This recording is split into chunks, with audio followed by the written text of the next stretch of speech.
Let me get into something that I found interesting. I've read Ted Koppel's book. It's entitled Lights Out. It's a very interesting book. It says that you were interviewed in October 2014 about our nation's preparedness in the aftermath of a successful cyber attack on the electrical power grid. When asked what would happen in the event that several transformers were knocked out and whether a backlog exists, you responded, quote, "I'm sure FEMA has the capability to bring in backup transformers," unquote. Yet when the FEMA administrator, Craig Fugate, was asked the same question, he responded, quote, "Most people expect that somehow we have enough tools in the tool chest to get power turned back on quickly. The answer is no," unquote. Now, it's been 2 years since your meeting with Mr. Koppel, and I will ask you the same question. What would happen in the event that several transformers were knocked out? How would you go about replacing them, and what kind of backlog really does exist? Well, first of all, I remember that interview well. Yeah. Mr. Koppel seemed to have a thesis that he wanted my interview to fit within, and beyond what was his thesis, didn't seem to be interested in much else I had to say. We do have an incident response plan in the event that generators are knocked out that calls for the prioritization of assets, moving generators from one region to another. This is a partnership with private utilities, the private sector. The book, overall, I think is useful. I actually believe the book is useful in highlighting an issue. I think that since the earthquake in Japan that knocked out their utility there, that's been a bit of a wake-up call. And we have stepped up our efforts in terms of training, in terms of exercises. We have better coordination now in this regard.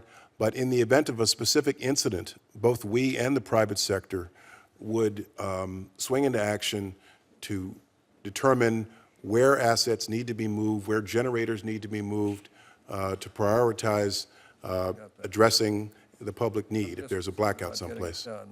Mr. Secretary, I recently read a Wall Street Journal op-ed by former Senator Tom Coburn about the stockpiling of arms and ammunition by a number of federal agencies. And I would ask unanimous consent to insert the Wall Street Journal op-ed into the record. Without objection. Like many who read this piece, I was taken aback by how many federal agencies, such as the Internal Revenue Service, the Small Business Administration, and the Department of Education, have armed personnel and weapons stockpiled. One report estimates that since 2004, the Department of Homeland Security purchased 1.7 billion, with a B, bullets and has an estimated inventory reserve at 22 months or 160 million rounds. Now, people would not be surprised if the Army was doing this, but what is DHS doing with 1.7 billion bullets? And the irony is not lost on me as this administration is arming itself. It is pushing gun control for law-abiding Americans. So these are things that just kind of are getting under people's skins. But if you could answer that quickly, I'd like to ask a few more questions. It's been a while since I've looked at that particular issue.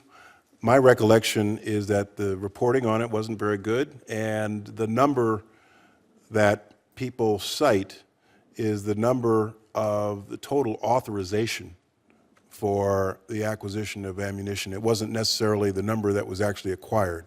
That's my recollection of the issue, Senator, but it's been about 2 years since I've looked at it closely. Okay, well, speaking of gun control, do you agree with the Supreme Court that the Second Amendment protects an individual right to keep and bear arms, and that that right is a fundamental right? Yes, sir. Okay. Do you agree that there ought to be due process before government takes action to prevent an individual from exercising that fundamental right? Now, if the answer is no, can you tell me what other fundamental rights you believe government can properly deny without prior due process? My view is this, Senator. I think that I've studied the Feinstein bill, and I've studied the bill sponsored by Senator Collins and others.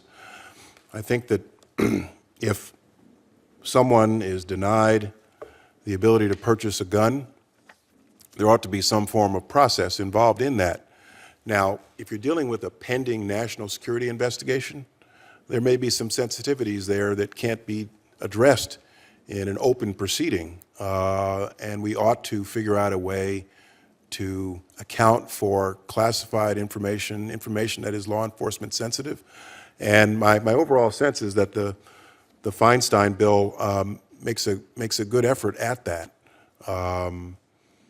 And I think it's imperative that we try to wrestle with this. Well, let me just say that I just like to say the due process is critically important, it seems to me, to liberty and to protecting our constitutional rights, and that I think it's irresponsible to suggest, as some have, that due process is somehow less important in certain contexts or with regard to certain rights.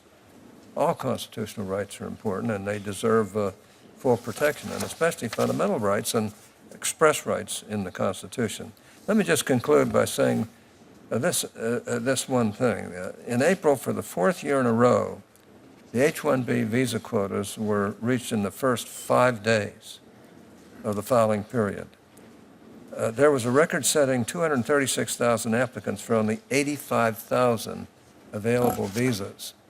Now, I remain committed to fixing this system so it works for both employers and American workers, and I hope that DHS will finally be willing to put partisan considerations aside and work to alleviate this glaring problem. I know you feel, at least I think, pretty much the same way I do. We've got to solve this problem, and we can do it. And we can do it with some reasonability, it seems to me. So I just wanted to make that comment.